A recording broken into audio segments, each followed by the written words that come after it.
Hi, everyone, and welcome back to Reflect Forward. I'm your host, Carrie Siggins. I'm so excited to tee up my guest today. I think you're going to love her. This interview was so much fun. Her name is Heather Monahan, and she's a best-selling author, keynote speaker, entrepreneur, and founder of Boston Heels.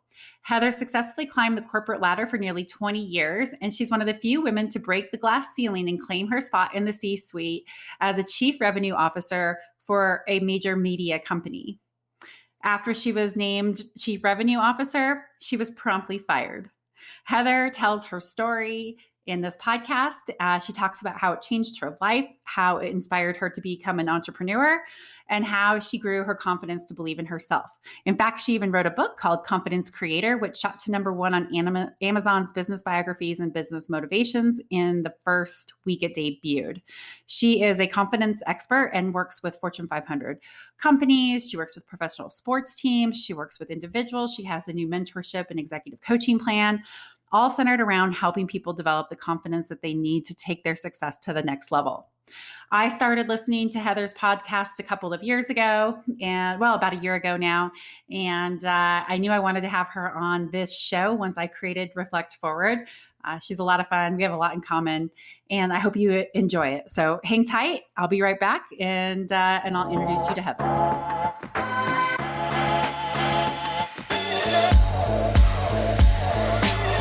All right, welcome back, everybody. I am so excited to have you meet Heather Monahan. I've been listening to her podcast for about a year now and just finished her book, Confidence Creator. And I think she'll have all kinds of fantastic insights and tips for us. So welcome, Heather. Thanks for joining. Thanks for having me on. All right, so tell us a little bit about how you became the Confidence Creator. So I lacked confidence essentially growing up and didn't really know it was something that I had the potential to address. And I had grown up poor and just worked really hard my entire life, ultimately making it to the C-suite in corporate America. I was a chief revenue officer of a media company, and I was fired 30 days after being named one of the most influential women in radio, and really was blindsided. I took that opportunity to say, wow, I'm devastated, and I had really associated my confidence and self-worth with a paycheck, with a title, and with my responsibilities at work. And I recognized it in that moment and decided, I've got this thing wrong. I've got to take a harder look at, what I value, at, how I feel about myself. And I built out a 30-day roadmap to create confidence within myself. And that was 3 years ago. And here I am now. So how did you get inspired to build that roadmap? Like, give us your tips. I was just inspired ultimately by having that realization that I was clear in that moment when I got fired. I had been putting value on the wrong things and really had valued. I used to say I have golden handcuffs. That's what I would tell people, because I hated this woman at work. She hated me. She treated me terribly. But I'd always say, I'm a single mom and I have golden handcuffs. I can't quit my job. And that was not right. What I should have been saying to myself was, hey, if you come home from work and you're unhappy, you don't like how you're being treated, put yourself first, stand up for yourself, own your worth, and you'll find other opportunity. But I wasn't doing that. And it took me getting fired to realize that I was making the wrong choice and I wasn't putting myself first, and making that decision once I was fired to start putting myself first started me down this new path to really create sustainable confidence. And did you know that you wanted to be an entrepreneur, or was it after you got fired that you realized, hey, I might be able to do this on my own? No, I was 43 years old when I got fired, and I'd always beyond excelled in corporate America. I did so well. I was an equity partner in my early 20s. I made the VCs $30 million. I more than doubled the company's revenue at the media company. When I got there, we were billing 100 million annually. When I got fired, we were in excess of 200 million annually in an industry in decline. I had done so well in corporate America. There was never any doubt that that is exactly where I was supposed to be, in the lane I was meant for, growing revenues and making shareholders wealthy. I never in the craziest dream thought I would ever work for myself. Yeah. And so your roadmap led you to create Boss and Heels. Tell us about that.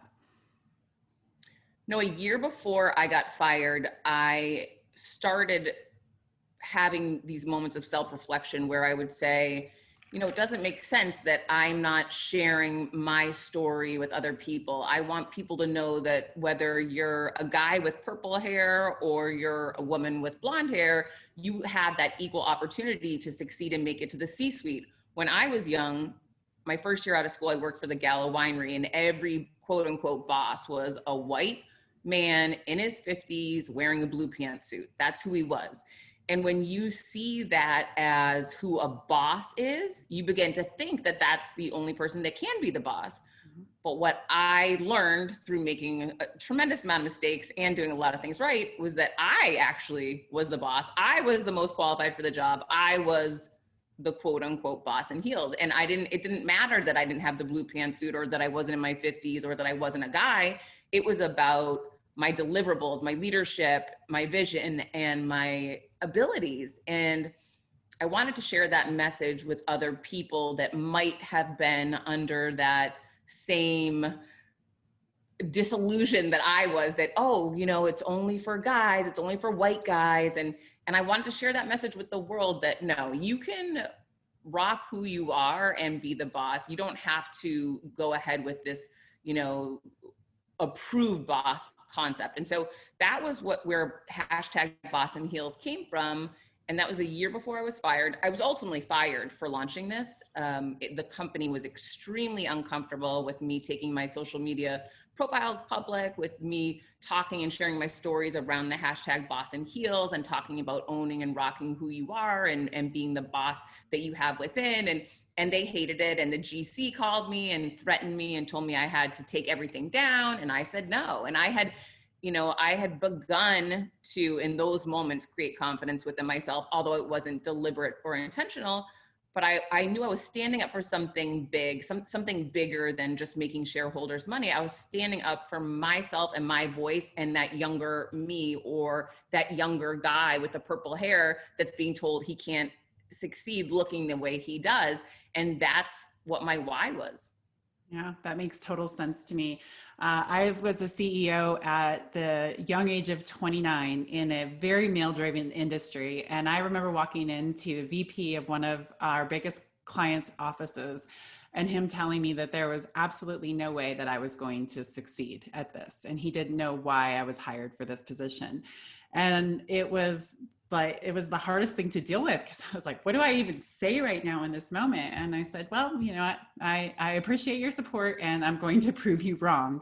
But it's the same thing in our industry as well, where it's a man's world. And it really took me believing in myself and having a lot of a support system to be able to know that I could succeed in a male dominated industry. So your story very much resonates with me.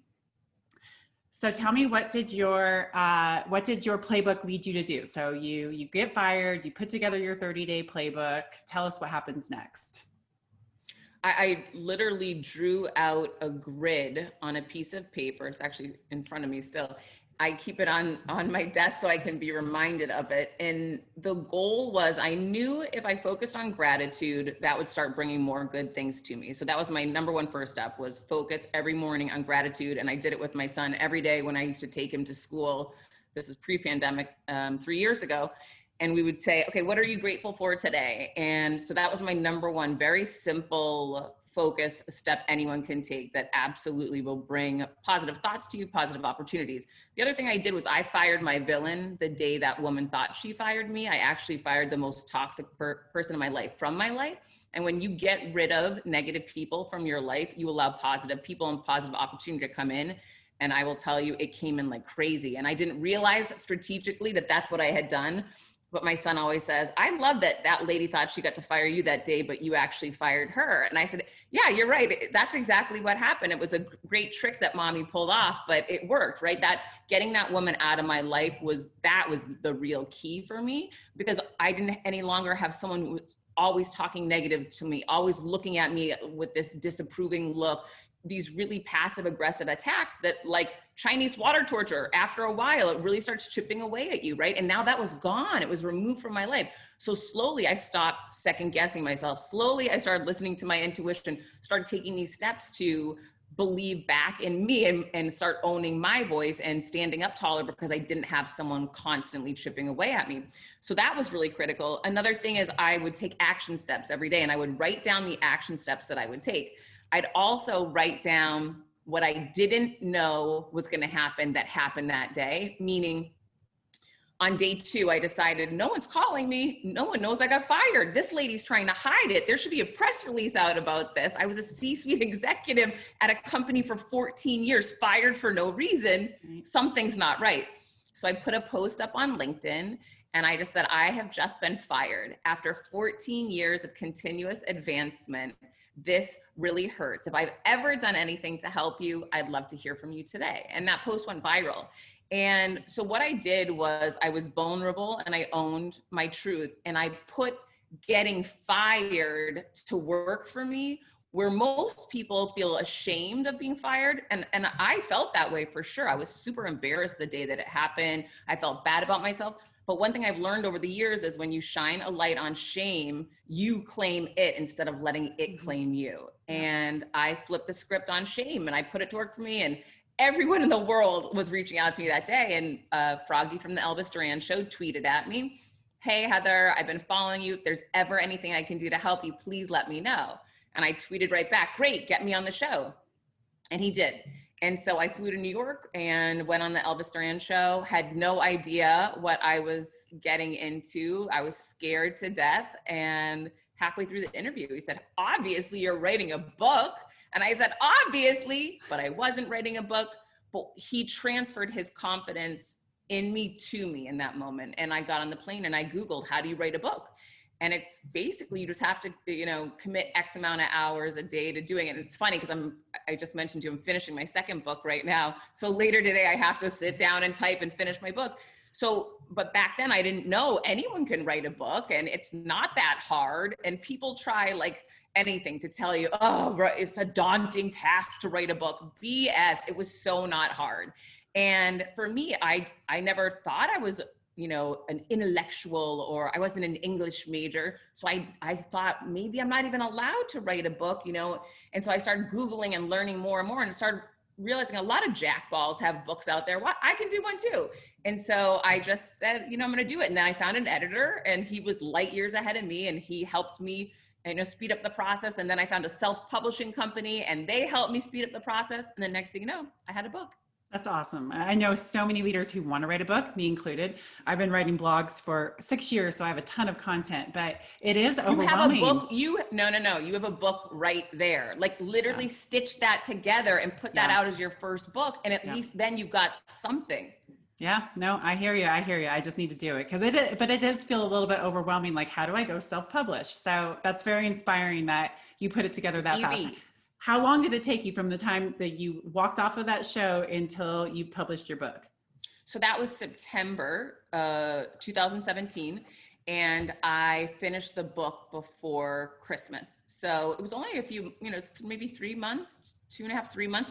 And then I got the editor. He helped me to edit everything right away. January, I reached out to Scribe Media, which is a great company to work with. I love them. The president of the company is a great guy, good friend of mine. And he and I worked together to get that thing to market. And the book dropped May of 2018. So the whole process was, 8 months. Yeah. And I love the book. One of the stories that resonates in me is that you played softball. I played softball as well. So I'm curious, what leadership lessons did you learn from playing fast pitch softball, being part of team sports?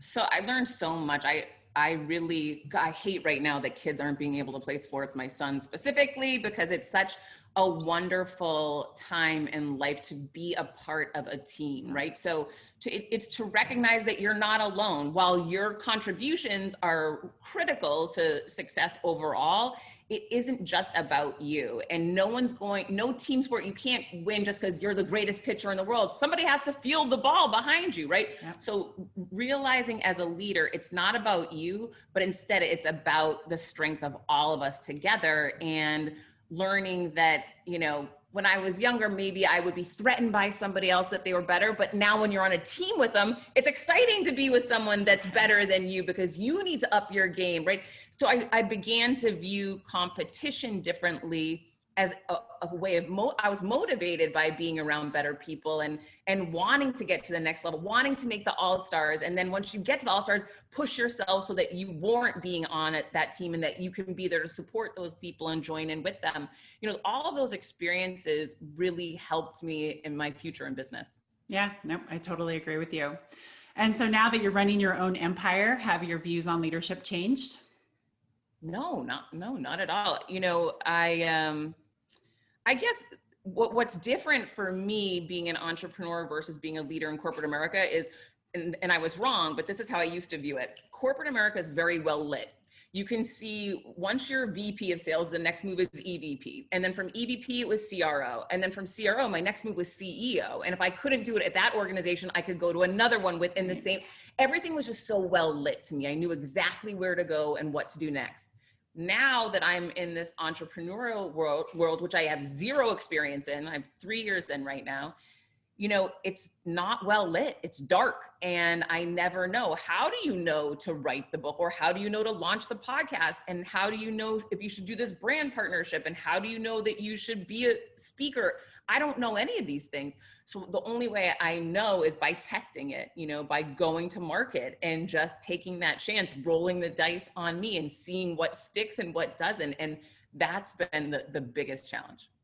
So one of the things that you talk about in your book is overcoming fear and the, self-imposed roadblocks that you put up. So how do you talk to yourself when you're feeling like, oh boy, I don't know how to go do this, or I might be a little bit scared? And how would that translate into advice to other leaders who seem to get in their own way all the time? Yeah, it's interesting because I've been doing this for 3 years. The minute I feel fear now, I get excited. And there is a fine line between fear and excitement, right? So if you can train yourself, this is all I've done is train myself. I have now, through 3 years of conditioning, trained myself that fear is a green light that means go and go faster. So the minute I start feeling scared, I say, oh my gosh, I'm about to grow. I'm about to do something really positive for me, because if I step into the fear, something amazing is going to happen. And the best story that I can give to illustrate this is I gave my TEDx talk in November. It was the scariest moment, probably other than the day my book launched. I was super scared that day too. But this is probably even worse because it's so finite and forever and you can't fix it. And it's just, once you do it, it's done. And the fear that came over me walking out into that red circle was almost debilitating. However, I've done a great job training myself, just like Pavlov's dog. And if you study psychology, you know that the minute a bell rings, a dog, if they've been trained properly, will start to salivate knowing food is coming. I have trained myself that same way. I've done that through how I dress, through the scents and using lavender, through my playlist. I have a playlist right when I'm about to do something major that I shut, the world goes out, these go in, and that playlist turns on. And the minute I hear it, it's like the dog hearing that bell. I start saying, oh, I'm about to go kill something. I'm going to crush something. Something amazing's coming right now. And I feel all these feelings and it's real. And then I go and crush it. And that one instant of having to walk out to that red dot, I got so nervous. And I said to myself, if you don't go out there right now, you'll never forgive yourself. If you go out there right now and blow it, I'm going to be so proud of you. And that's what got me to walk out. I just took all the pressure off me. It wasn't about the outcome anymore, even though I had trained for this thing for 2 months solid. I had worked my butt off for it and I was prepared. You need to still do the work, But I decided to say, this is about me walking out there. This is not about what's going to be taped, for TEDx. And that TEDx talk got promoted to TED. It got translated to 6 different languages. I'm so freaking proud of it. I killed it. I love that talk. It's amazing. And it's this amazing message. And, so I'm super proud of it. But none of that would have happened if I hadn't stepped right into that fear. So I watched your TED Talk and it's fantastic. And I can so relate because every time I go on stage, the same thing happens. And I could see that, okay, here I am. And then by, a minute in, like you were on this roll and you could just tell that you had gotten really comfortable and you knew that you were owning it. And it is amazing how that first like 30 seconds of fear, and then if you're prepared, boom, you go in and nail it. And it was really, I really watched it from that lens because I can relate. And so I was listening to the words, but I was also watching, like, how did you progress through that talk until the end when I'm sure the audience was standing and cheering, and it was really fun. No, they weren't. It's such BS. And this is not, listen, I'm not the most humble person in the world, but I'm also just very direct. Most of the time when I speak, I get a standing ovation. That's definitely what I'm best at. Like there's lots of things I'm not good at, but I'm a very strong public speaker. I anticipated, I went to the venue ahead of time. I saw that I was going to get a standing ovation. I was the first speaker that day.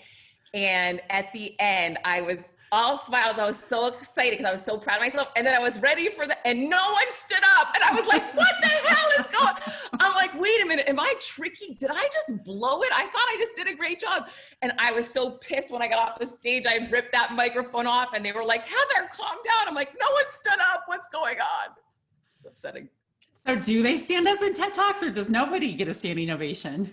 That's a great question. So I was really upset about it. I mean, I was super proud of myself, but I was also like, oh, I'm bummed. Why didn't that? I had anticipated it. It didn't happen. Bummer. And when I went behind the stage, one of the guys that was running the event was back there. And I said, I thought I did a really good job. What happened? And he explained to me, he said, listen, sometimes when you go to an event like this, it's a lot, big room of intellectuals. It's not like your typical event venue that you're going to do a motivational talk and people are there to be motivated. He said, so number one, you were the first speaker. So like, they're just getting warmed up. He's like, my point is, Heather, don't take it personally. Mm-hmm. Then later in the day, a guy got a standing ovation and I was like, oh, so maybe my talk didn't connect with that audience, but I guess some people get standing ovations at TEDx talks, just not me. Well, thank you for sharing that story. All right. Another topic that you talk about in your book that I like, and I'm such a believer in this, is ask for what you want. I've started asking for what I wanted as soon as I could talk. And I believe that it is 100% the reason why I am where I am today. So that part really resonated with me, but so many people don't know how to just ask for what they want. So what suggestions do you have? How do you get started if you've never done that before? Yeah, well, the right time to do it was to do it, last year, 10 years ago. If you haven't done it yet, this is the only time. Everyone is in sales. And lucky for me, I truly was in sales most of my career. So when you're in sales, you begin to understand that asks are a number game. So whether it's me pitching my book deal, it's not about the 15 no's I got, it's about the one yes. But you can't get to the one yes if you don't ask the 15 times prior. And by asking 15 times prior, your ask gets better and better based upon the feedback that you get from people. So you are only setting yourself up for more success the more you ask. So if you haven't been in sales your whole life, like I have been, or you haven't been aware that you're in sales, because everybody's in sales, you need to start asking now and start with, something small. Go to Starbucks and ask if you can have a water for free, or the next time you check into a hotel, ask for the upgrade. What is the worst that can happen, right? You are told no. And remember, you need to ask so many times before you get to that yes. So I challenge myself daily. I do it so much so now, I don't even think about it, but I ask for everything, whether it be to get something comped or to get something upgraded or to ask for more feedback. Just realize that the more that you exercise that muscle, the stronger it's going to get, the better you're going to get at it. And then the more yeses you'll get.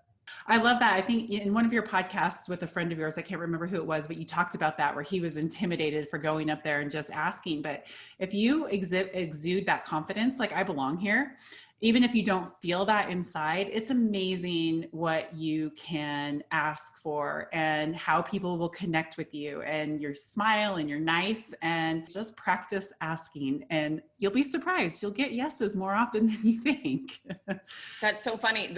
You're referencing the podcast with Cal Fussman, Yes, and that's who it Cal is. is, he is, I mean, internationally recognized, one of the best interviews. He interviewed Kobe Bryant, interviewed every famous president you can think of, right? This guy's light years beyond you or I in the world of podcasting and interviewing, and he's so famous. However, he is so hung up on this idea of how do I ask for what I want? How do I pitch myself? He's never had to do that before. And it's just so interesting to see where you and I might put someone on a pedestal or see them through this prism of, whoa, they're so far ahead of us. Yet these simple things that we take for granted that we do every day, they're not able to do. So it's, for him, it was about accepting, while you can be an expert in one way, you could be a novice in another. And it's okay to be both, because, we always need to evolve and grow. And so he started down this new path now where he is disciplining himself to ask. He is challenging himself and surrounding himself with people who are challenging him and holding him accountable so that he can grow his business. I love that podcast because it turned from this whole you interviewing him to you giving him all of his coaching advice. That was so bad.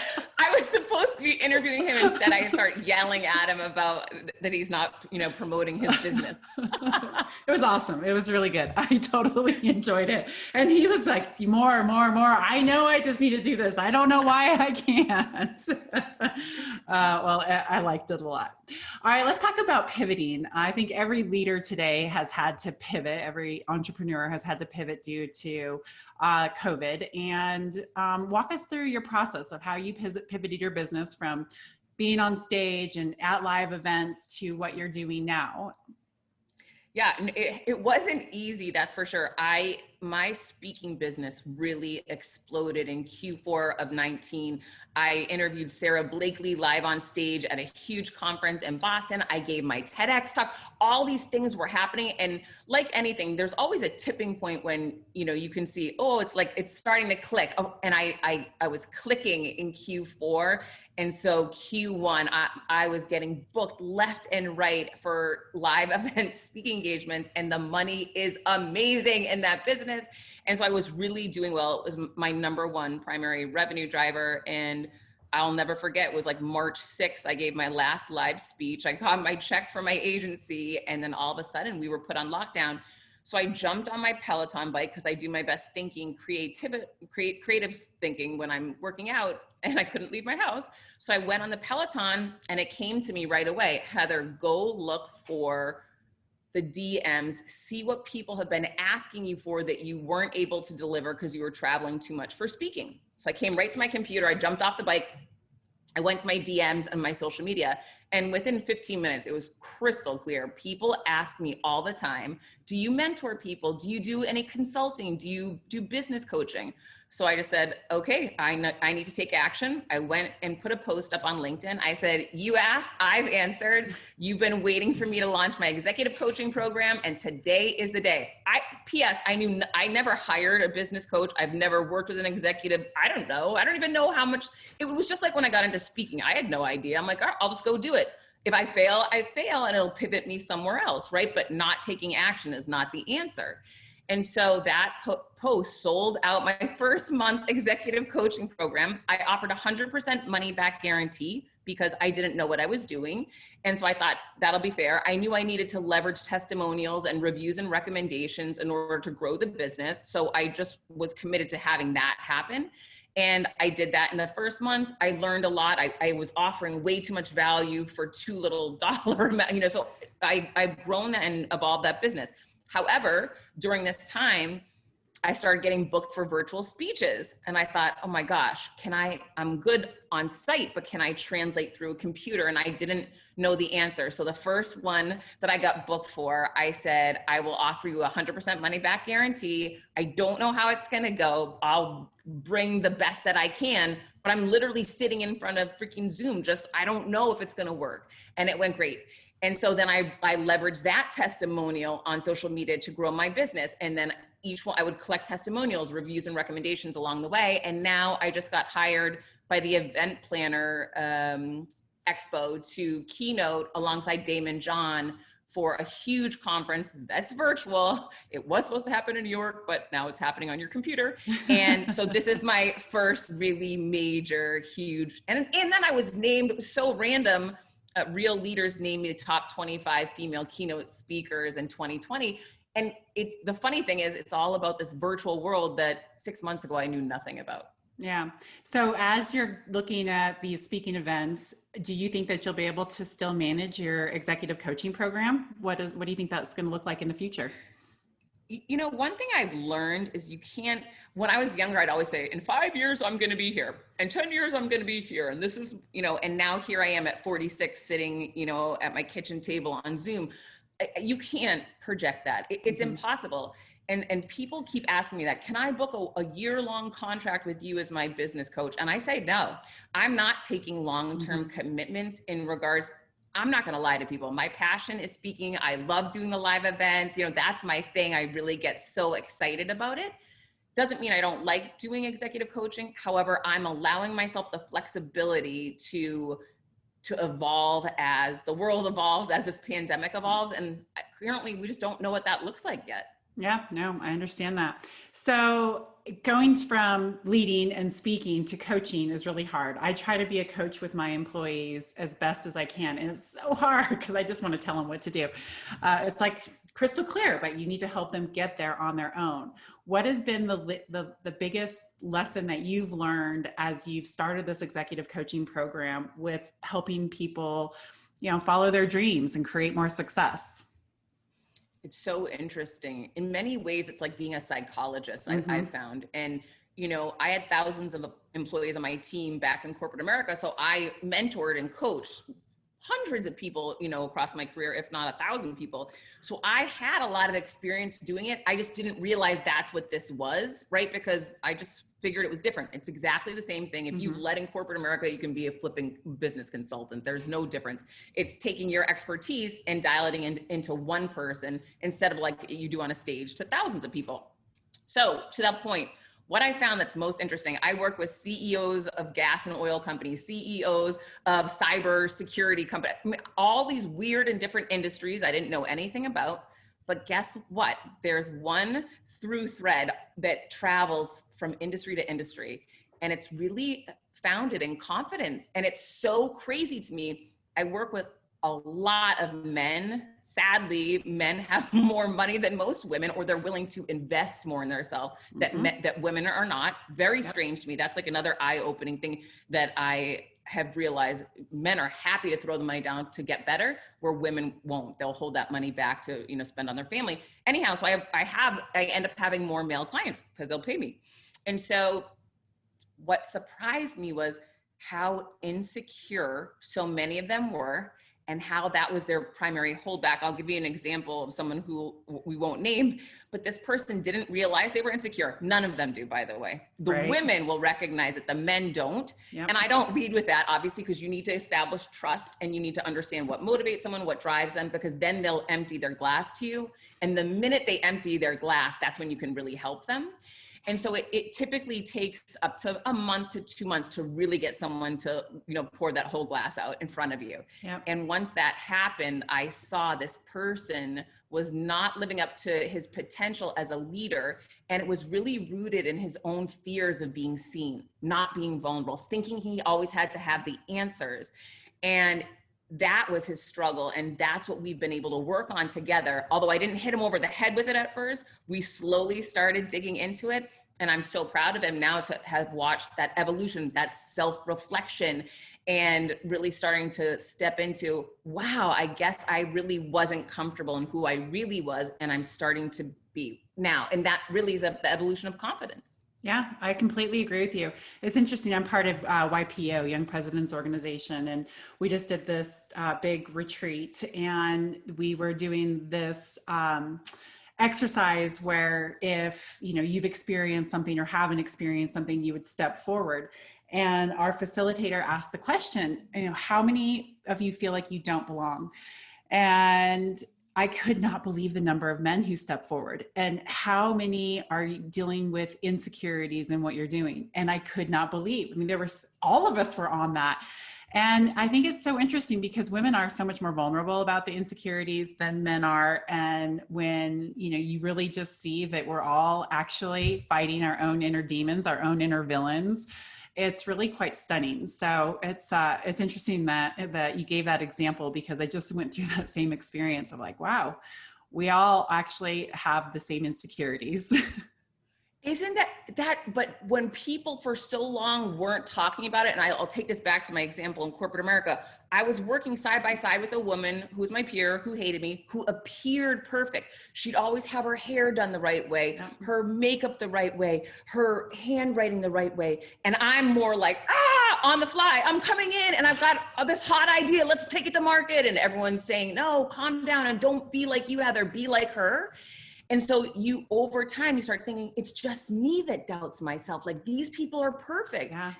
And a lot of people don't talk about that. And so grateful to, Brene Brown and all these people who are shining a light on it today, because that allows you to feel, you know what, I don't look perfect, and that's perfectly okay. And I'm so excited about that. Yeah, I know. I'm finally in my 40s. I am learning how to just let go of some of that stuff, because it doesn't do any good. And no one's looking at the stuff I'm looking at anyway. So why am I sitting here being so damn hard on myself when oh my gosh, that's it a chapter doesn't in matter? my new book. I had an NBA player reach out to me on LinkedIn. I tell the whole story in my new book. I just wrote this chapter yesterday. That's why it came to mind. He said, you need to come meet with me, and you don't know what I'm dealing with. And I went and met with this kid, and it was like sitting in front of a 6'7" version of my little boy. And he was just like my son. Like, everyone's watching me, and the pressure on me. And my feedback was exactly what you just shared. Actually, nobody's looking at you. And, I understand that you think they are, but I've been to your game, and I was on my cell, and I was asking my son if he wanted a hot dog, and no one's watching. The challenge is trying to get people to look at you. And the minute you start flipping that around and realizing it's not all about me, it's about all of them, then you're like, hang on, I'm at the free throw line. Take a look over here, But letting go of that pressure you put on yourself that is actually completely upside down. So what was his response? It was good. I mean, he and I have stayed in contact now over the last, whatever it is, a year and a half, I guess. And we've met up in LA a number of times. And he taught me something that I didn't realize. And it was really profound. The first minute I sat down with him, I was shocked. This guy makes like 15 million a year. And I'm like, why is he calling me? And, yet again, I had someone on a pedestal because they were a professional athlete. But what he taught me was, he said, Heather, there is one difference maker between LeBron James and me. And I said, what is it? Give me, I'm dying to hear. Is it Gatorade? What is it? And he said, it's confidence in his belief in himself. He said, if you get to the level of professional athlete, the skill set's there, right? Like you've got the genetics, you've got the skill, you've got that potential. The biggest difference maker is actually believing you can execute on it. And wow, that was yet again, another epiphany moment for me. Yeah, that's great. That's great.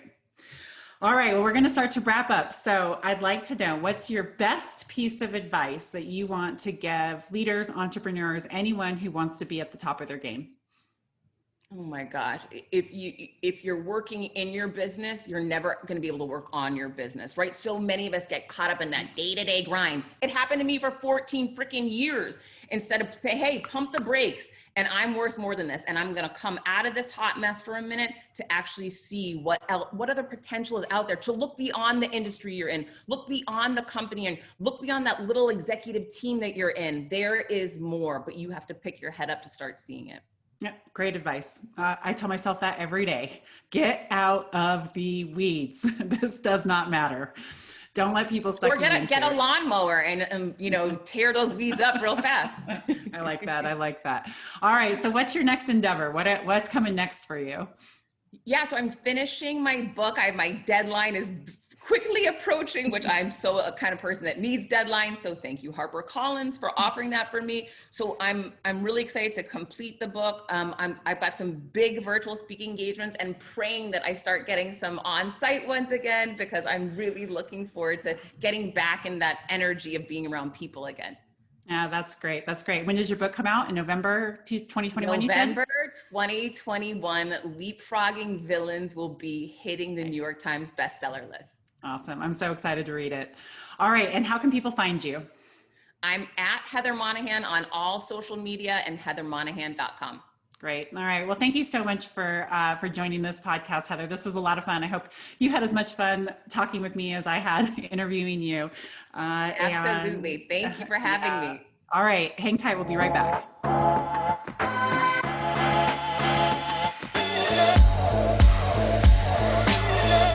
Okay, I'm back. Thanks for listening, everybody. I hope you enjoyed that interview. I had so much fun talking with Heather. We are already figuring out how we can collaborate on the next thing, probably some virtual event. And who knows, maybe someday we'll even be able to be on stage together. I'm looking forward to what the future might bring. Okay, so now, as you know, at the end of every podcast, I will answer questions that come to me from anybody who's listening. And this one comes from somebody who sent me a DM through LinkedIn. And he said, I really want to take my success to the next level. I want to achieve that higher level of performance, but I don't know how. I feel a little bit stuck. What are your tips? What's the secret sauce? And there are lots of different ways to become successful. It is a meandering journey, there's no doubt. But I did put together a couple things that I think are really important to consider in your leadership journey. First, you have to be willing to go the extra mile.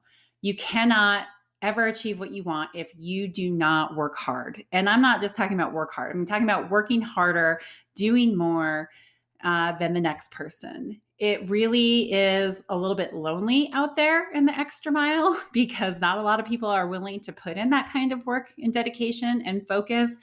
But to achieve the greatest level of success, you have to go the extra mile. The second thing is you need to be inspired by your vision. You need to think big, you need to be bold, and you need to know what you want to achieve. You cannot go on a leadership journey that takes you to that next level of success if you don't have a vision. And I really like the Cheshire Cat quote out of Alice in Wonderland, and I've used this in several podcasts before. But if you don't know where you're going, any path will get you there. So you've got to have a vision so you know where you're going to go. And then that leads into the third thing, which is you have to have a plan. That roadmap is so key. It doesn't mean that you have to have it all figured out, by no means. Certainly, you need to be agile, and all kinds of things are just going to unfold in ways that you don't expect. But you still need to align your actions and how you respond to the various roadblocks or opportunities that come your way, so that you can take advantage of those to get to where you want to be.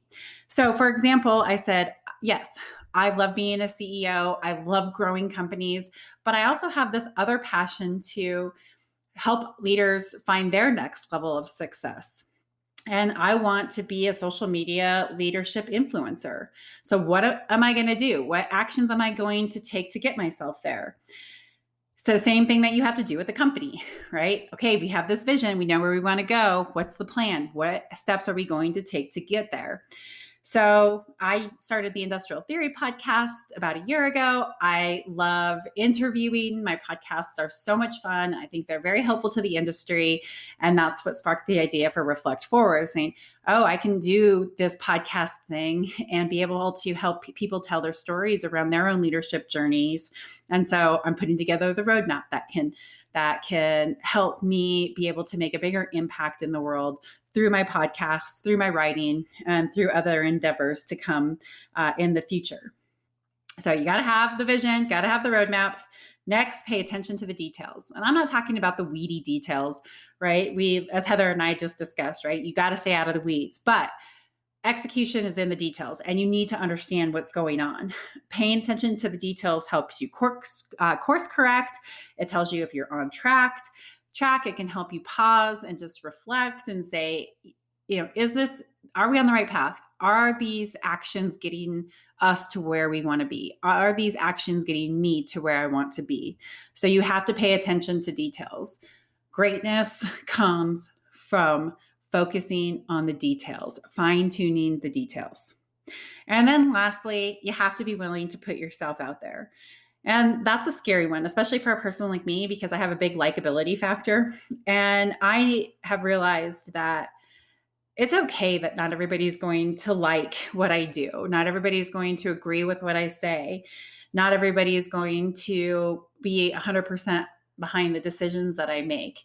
And that's okay. That doesn't mean that I am not going to do the hard work of putting myself out there for talking about and evolving what I believe in, and that can be a little bit uncomfortable, and especially if you're provocative, especially if you are disruptive in what you're doing. But you just need to stay focused, put yourself out there, go the extra mile, have a vision, put together a plan, pay attention to the details, and execute. And I think if you do those things, those 5 things, then you'll find that you are leveling up. And then once you level up, then the next thing you know, you're leveling up a little bit more and leveling up a little bit more, and it starts to snowball. So don't be afraid of doing the hard work and taking that next step. You never know where it's going to take you. Okay, that's it for today. Thanks for listening. I hope you all have a fantastic day. Tune in for my next podcast. I interview a very good friend of mine. It's such an awesome interview. You're going to love it. He's very inspiring, but I'm not going to spill the beans yet. You'll just have to tune in and listen in a couple of weeks. So take care and have a great day, and we'll be back soon.